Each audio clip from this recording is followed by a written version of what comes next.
শ্যামাপ্রসাদ মুখার্জি এই বাংলা ভাগ করার রূপকার, যিনি আজকে যে এপার বাংলা ওপার বাংলার যে সমস্যা হয়ে রয়েছে, এই যে বাংলাকে ভেঙে দুটুকরো করে দেওয়া হলো, বাংলাদেশকে বিচ্ছিন্ন করে দেওয়া হলো আমাদের দেশ থেকে, এইটা যার হাত দিয়ে হয়েছিল তিনি হলেন শ্যামাপ্রসাদ মুখার্জি। তিনি বিজেপির আরএসএস এর মতাদর্শগত গুরুদেব। আজকে তার গলায় মালা দিচ্ছে তৃণমূল কংগ্রেস। তাহলে তৃণমূল কংগ্রেস কোন সাম্প্রদায়িকতার বিরুদ্ধে রাজনীতি করছে? তৃণমূল কংগ্রেস যেটা করছে, এনআরসির ভয় দেখিয়ে পশ্চিমবঙ্গের সংখ্যালঘু মানুষের ভোট করানোর চেষ্টা করছে। যদি তৃণমূল কংগ্রেস সত্যি এনআরসির বিরোধিতা করত, যদি তৃণমূল কংগ্রেস সত্যি সাম্প্রদায়িকতার বিরোধিতা করত, তাহলে পশ্চিমবঙ্গে এনপিআর এর কাজ তৃণমূল শুরু করত না। পশ্চিমবঙ্গে এনআরসির যে প্রথম ধাপ এনপিআর, যেখান থেকে কাগজ নেওয়া হয়েছে, সেই প্রত্যেকটি কাজ করা হয়েছে তৃণমূল কংগ্রেসের মাধ্যমে, অন্য কারোর মাধ্যমে নয়। আজকে এই লোকসভা নির্বাচনের আগে আমরা দেখছি গত পরশুদিন লোকসভা থেকে বিজেপি বলছি না, রাজ্যসভার স্পিকার তিনি একের পর এক সাংসদদেরকে বরখাস্ত করছেন, বাদ দিয়ে দিচ্ছেন, বিরোধী সমস্ত সাংসদদেরকে বসিয়ে দিচ্ছেন। তার বিরুদ্ধে নিশ্চয়ই খারাপ কাজ করছেন, তার বিরুদ্ধে সারা দেশ জুড়ে সমালোচনা হচ্ছে। কিন্তু তৃণমূল কি করছে? তৃণমূল তো তার বিরোধিতা নিশ্চয়ই করছে, কিন্তু তৃণমূল সরকার তার বিধানসভায় কি করেছে? এই তৃণমূল সরকার অন্যায়ভাবে এই রাজ্যের বিধায়ক নওশাদ সিদ্দিকীকে ৪২ দিন ধরে জেল খাটিয়েছে, সেই ইতিহাস আমরা ভুলে যাইনি। ব্রিটিশ সরকারের, ইংরেজদের এই সাহস হয়নি যে তারা একজন পীরজাদাকে জেল খাটাবে। তৃণমূল কংগ্রেস সেটা করে দেখিয়েছে এবং পশ্চিমবঙ্গের মানুষ তার জবাবও দিয়েছে। তৃণমূল ভেবেছিল ৪২ দিন নওশাদ সিদ্দিকীকে জেলে আটকে রাখলে আইএসএফ পার্টিটা বোধহয় ভেঙে যাবে। আমি আপনাদের একটা ছোট কথা বলি, ওই সময় ভাইজানের সঙ্গে জেলে ছিলেন আমাদের আরো অনেক নেতৃত্বরা। রাজ্য কমিটির আরেক নেতৃত্ব শাওন দাস, আপনারা হয়তো দেখেছেন অনেকেই তাকে। শাওনের কাছ থেকে শুনেছি নওশাদ ভাইজান ওই ৪২ দিন যখন জেলে ছিলেন, তিনি একবারের জন্য ভাবেননি যে আমার গায়ের পোশাকটা নোংরা হয়ে গেছে, আমাকে বাইরে গেলে দেখতে কেমন লাগবে, আমার খাওয়া হচ্ছে না, খাবার কি করে পাবো, এই সমস্ত কিচ্ছু ভাবেননি।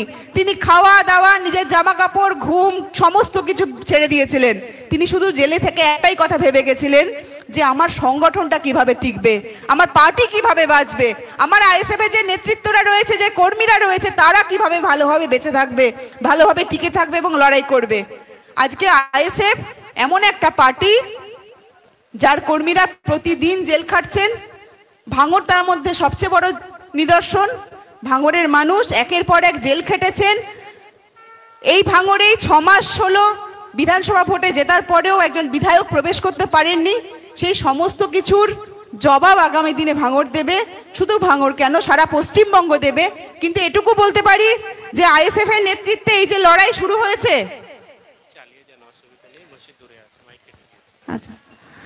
আইএসএফ এর নেতৃত্বে এই যে লড়াই শুরু হয়েছে, সেইটা আজকে শুধু ভাঙড় বা উত্তর দক্ষিণ 24 পরগনার মধ্যে সীমাবদ্ধ নেই। উত্তরবঙ্গ থেকে শুরু করে দক্ষিণবঙ্গের প্রত্যেকটি জায়গায় আজকে আইএসএফ এর এই লড়াইয়ের কথা ছড়িয়ে পড়েছে। কিছুদিন আগে এই গত 15 তারিখে চা বাগান নিয়ে একটি প্রোগ্রাম আইএসএফ এর উদ্যোগে হয়েছিল। সেখানে চা বাগানের শ্রমিকরা এসেছিলেন। আইএসএফ চা বাগানের শ্রমিকদের ন্যূনতম মজুরির দাবিতে আন্দোলন করছে।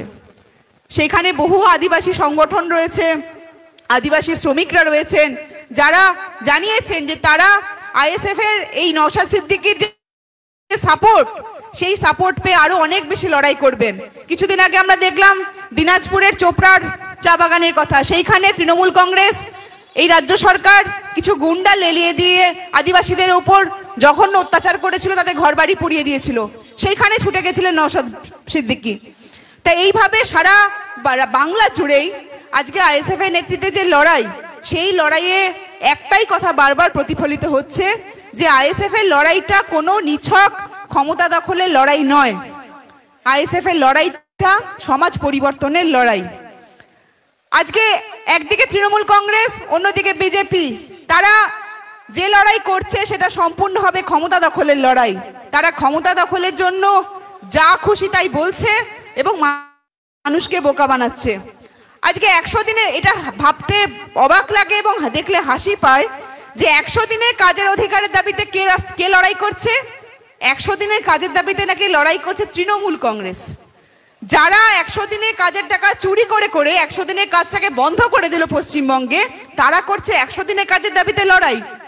যারা গরিব মানুষের 100 দিনের কাজের শ্রমিকদের টাকা, তাদের শ্রমের দাম চুরি করেছে, যারা 100 দিনের একটা রাস্তা তৈরি হওয়ার কথা ছিল সেই রাস্তার বালি তার সেখানকার পাথরের টাকা চুরি করেছে, যারা জব কার্ডের টাকা চুরি করেছে, তারা আজকে 100 দিনের কাজের টাকার দাবিতে আন্দোলন করছে।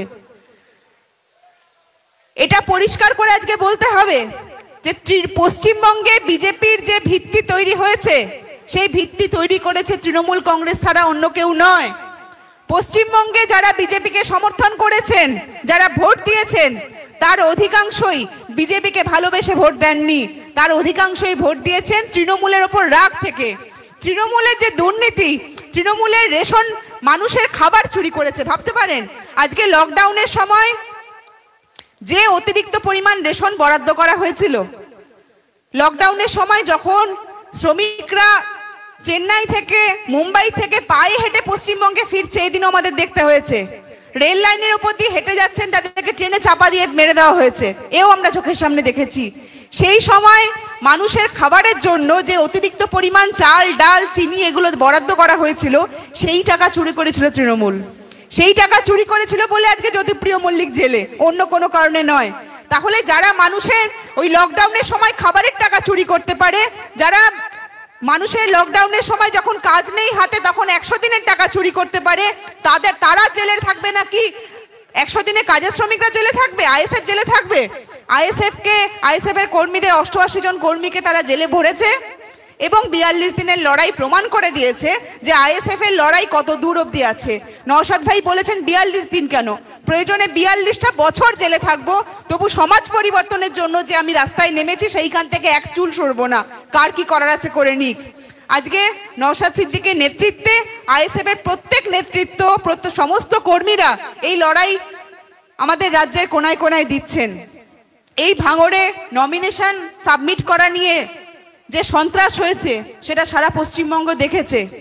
হ্যাঁ, হয়তো নমিনেশন জমা করা যায়নি, কিন্তু শুধুমাত্র নমিনেশন জমা করে আর ছাপ্পা করে ভোটে জেতা যায় না।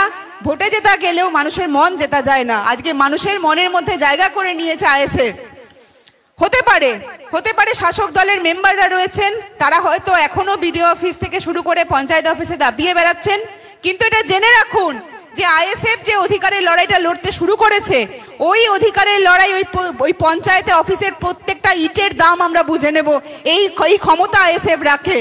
আইএসএফ এর নেতৃত্বে যেখানে যেখানে আমরা বোর্ড গঠন করেছি, প্রত্যেকটা জায়গাতে যেখানে রাস্তার কাজ হচ্ছে, শিডিউল মেনে যদি রাস্তার কাজ না হয় আমাদের কর্মীরা কাজ বন্ধ করে দিচ্ছে।